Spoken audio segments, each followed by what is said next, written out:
Good evening, everyone, and welcome to the Glazov Gang. I'm Josh Brewster, filling in for Jamie Glazov tonight. Thanks so much for watching, and we're back here with the Dream Team, as Jamie likes to call his panelists, some folks you may recognize from previous shows, and we have a new guest as well. First off, Dwight Schultz from DwightSchultzFansite.nl, Murdoch from the A-Team. There he is. Then you've got Eric Allen Bell over here, who's been following the Murfreesboro, Tennessee mega mosque case, and we're going to talk about that in this segment. And then, of course, Susan Olson, Two Chicks Talking Politics on LATalkRadio.com. Very good. All right, Susan, here we are in our third segment. Now, here's what I want to talk about now. The Tea Party. I'm fascinated by how the media handles the Tea Party. So I'm going to make a couple remarks, and you tell me if you think there's anything to what I'm about to say. Every time you hold a protest, some fringe character is going to show up. I don't care if you're Al Sharpton. I don't care if you're Occupy. I don't care if you're the Tea Party. There's going to be some fringe that's going to show up. So our media seems to take these fringe characters who might show up at a Tea Party thing, and, you know, some guy who's got some problem with every other color except for white or something, and they put him on the camera, and they say, this is the Tea Party, and they conflate some kook who showed up at the Tea Party. I don't like, Susan, this is what I don't like. The Tea Party, to me, for what I see, it's about time some Americans said, where the hell does all this money go? And the problem is they don't fit the narrative, you see, because they're mostly Caucasian, mostly, not all, mostly Caucasian, middle class, and so therefore they must be racists, right? I mean, and I don't like the media's perception of the Tea Party. What do you think? Do you think there's any merit to what I'm saying? You know, I really didn't know all that much about the Tea Party except what I had heard on the media, and I thought, you know, as I got more involved in politics, I started to see, geez, you know, things really are not going the way our forefathers intended them to. It would seem that maybe we people should take things back and you know, have a little more control over things. Why, that means the Tea Party would make a lot of sense. Well, of course they're going to vilify any group of people that want to get power. This administration in particular is all about taking the power away from the people. So, yeah, you know, anything I hear, I just take with a grain of salt because I know their agenda. Eric, what do you think of my characterization of how the media treats the Tea You're Party? absolutely. The media is not interested in facts. They're interested in personalities and emotions, because the media is in the entertainment business. They're not in the fact business. They're in the emotional transportation business. So are they going to show the articulate person saying that TEA stands for taxed enough already and that they want to get back to the ideals of the Constitution, smaller government, more personal liberty? Boring. Or are they going to find the kook and then rush to a commercial for cat food and antidepressants? Just to add this before I go over to Dwight, you know, by the way, if you go to any of the main Tea Party sites, you'll see they don't have any racial outlook. It's really just about where the hell is all this money going and what's happening to the people and their rights. I mean, really. But go ahead, Dwight. What do you think? Well,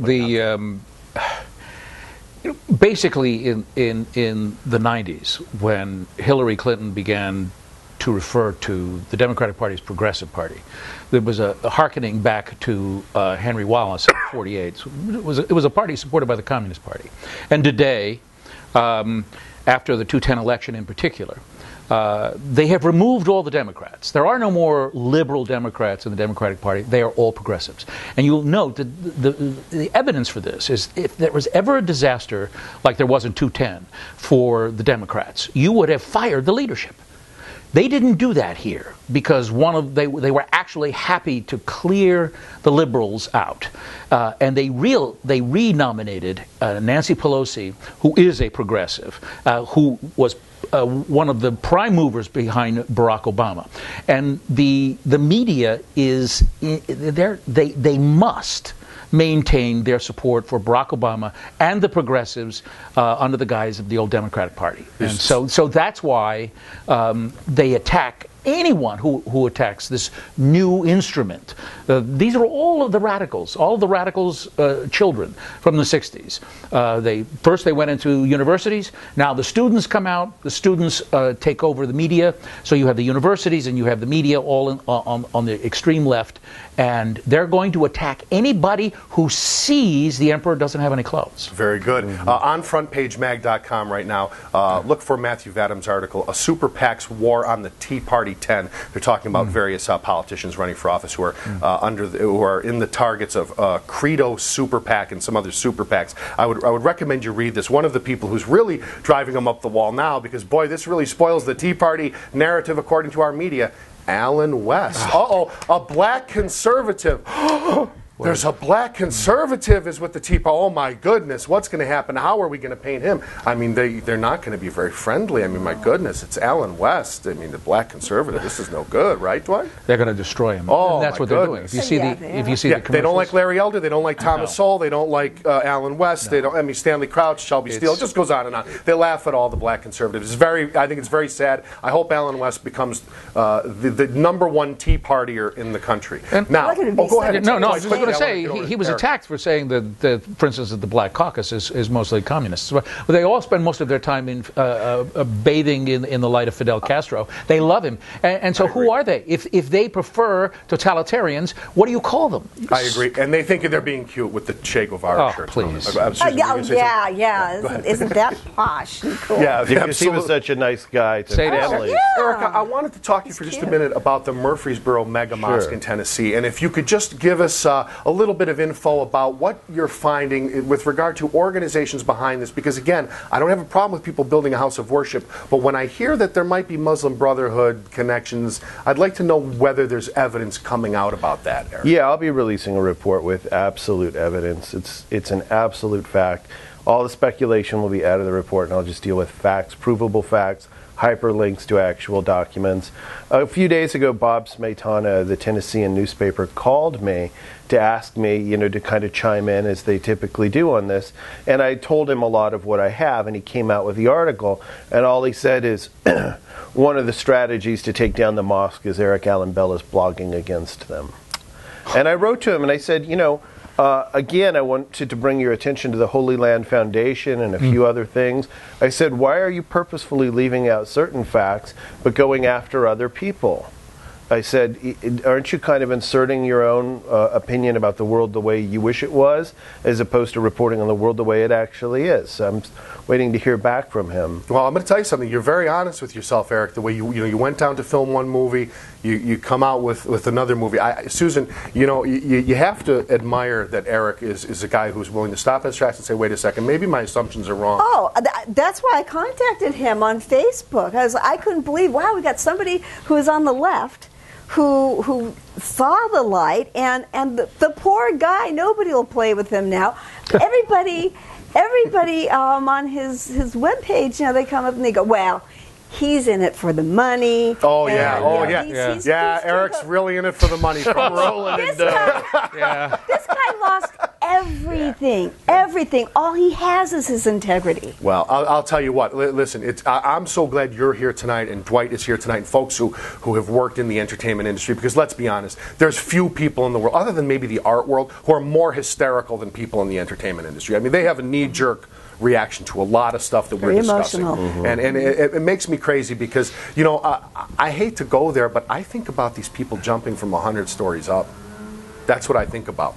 And, they didn't discriminate what religion you were that day. And it still means something to me. And, just because, I think there's people who shut their brains off. With the Islamophobia charge, for example, I think they saw Michael Moore say in the movie that there is no terrorist threat. So they said, okay, there's no terrorist threat. And anyone who would worry is an Islamophobe.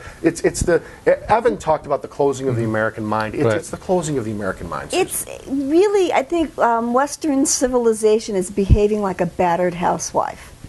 In denial, always saying, well, he doesn't really mean it. I mean, you'll connect the Muslim Brotherhood to this, and already people are saying, oh, but they're okay now. It's the new improved Muslim Brotherhood. It is the now battered housewife thing. It's probably my fault. He won't do it again. He didn't mean it. He wasn't being himself. Let me tell you, this is consistent with when Roosevelt went to Yalta.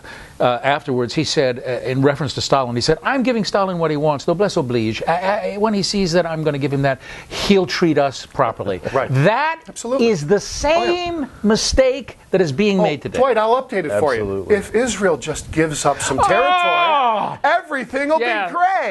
Because that's worked out Because well. the missiles will just come from closer. How many times? They told you the missiles would come from closer, but the Israelis are always wrong. So they gave up the territory, and the missiles came from closer. Ahmadinejad. You got it? How many times? You got it? Can Ahmadinejad say we're going to blow Israel off the face of the earth? I meant to mention that. By the way, how many times can we listen to it? News update, and I'll close the show with this. Hezbollah MP, it's military police or something, right? Okay, Hezbollah, whatever he is. Guy comes out today. I've got his name somewhere. I don't even care what it is. Guy comes out today and says, Iran's whole nuclear program is to blow the Jews off the face of the earth. He said that today, basically. Okay, go look it up. Okay? Well, that's just racist. Yeah, it's just That can't be true. But don't worry, it's all fine. Everything's It great. can't be true, please. Oh, please. This is all an act. I pine, folks, I'm reaching out to you. I pine away for the Shah. Do you know that I do? I pine away for the Shah. Susan Olson, thank you so much Thank for joining you. us. I It's really great to appreciate be it. here. Thank you. We have to talk about this stuff in a setting that's light and airy, golden flaky, and tender cakey. We should You know get what I'm saying? Ahmadinejad here next week. And I'm getting him in. because maybe he's a misunderstood. Eric Allen Bell, thank you very much. Dwight, thank you so much. Thank you. I really appreciate it. Always great. Hey, thanks for watching the Glazov Gang, and Jamie will be back, and I'm sure that he'll handle things a little more seriously. But really, I want to thank Susan and Dwight and Eric. They're always just great guests. Thanks so much for watching. Don't forget, David Horowitz Freedom Center. I'll talk to you next time.